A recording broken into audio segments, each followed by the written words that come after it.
చూపిస్తున్నారా నన్ను? ఆగో కెమెరా తిప్పిండ్రు, నన్ను మళ్ళీ చూపిస్తలేరు. నేను వార్తలు చదవాలా వద్దా? వార్తలు చదవమంటారు, మళ్ళీ కెమెరా తోటి నన్ను చూపించకుండా అటు ఇటు తిప్పుతారు. పద్ధతేనా అండి ఇది? ఇట్లా చేస్తారా? కానీ కెమెరా ముంగట మనల్ని కూర్చోబెట్టి ఏరటోళ్ళని చూపిస్తే ఎంత బాధ అవుతుంది. అగో వీళ్ళకు కూడా అట్లనే అయిందట. మన దాకా వస్తే తప్ప నొప్పి తెలవదంటారు కదా. నిన్న ఢిల్లీలో అదే అయింది.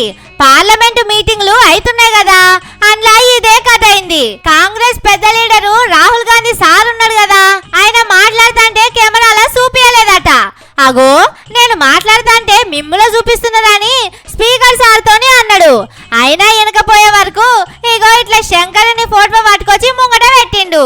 ఇప్పుడు కెమెరా పక్కకెట్లా తిప్పుతారో చూడుండని సవాల్ చేసిండు. सर देखिए मेरा वो हटा दिया आपने सर, वो देखिए सर हटा दिया, कैमरा से हटा दिया। चेहरा सर देखिए देखिए वापस आ गया सर, हटाओ सदस्य। ये देखो, एक मिनट देखा सर आपने? एक मिनट। కొన్ని దినాల కింద మన అసెంబ్లీలో కూడా ఇట్లనే అయింది. ఇదే కాంగ్రెస్ వాళ్ళ సర్కారు కదా మన కారున్నది. అసెంబ్లీ కారు పాటోళ్ళు పూ పాటోళ్ళు మాట్లాడుతా అంటే వాళ్ళను చూపించలేదట.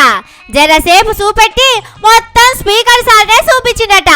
దీని మీద అయ్యాల హరీష్ రావు సారు మస్తు గరమైండు. ఎందుకు టీవీలో చూపిస్తలేరని ఇంట్లోళ్ళు ఫోన్ చేస్తున్నారని చెప్పుకొచ్చిండు. ఇంకొక రిక్వెస్ట్ సార్ మీతోని, బయట మా ఇంటికి వెళ్ళి ఫోన్ వచ్చితే మా పిఏ చిట్టి పంపిండు.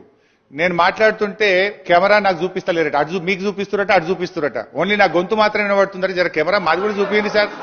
గిట్లనా సార్? కెమెరా కూడా చూపియరా సార్? కెమెరా కూడా ఇప్పుడేనా? గిన్నెలో కూడా వివక్షనేనా సార్? కెమెరా ఓన్లీ మాట వస్తుందట కానీ కెమెరా నేను కనబడతలేనట. చిట్టి వచ్చింది ఇప్పుడే. కానీ చూసిండ్రా కాలం గిర్రుమని ఎట్లా తిరిగిందో.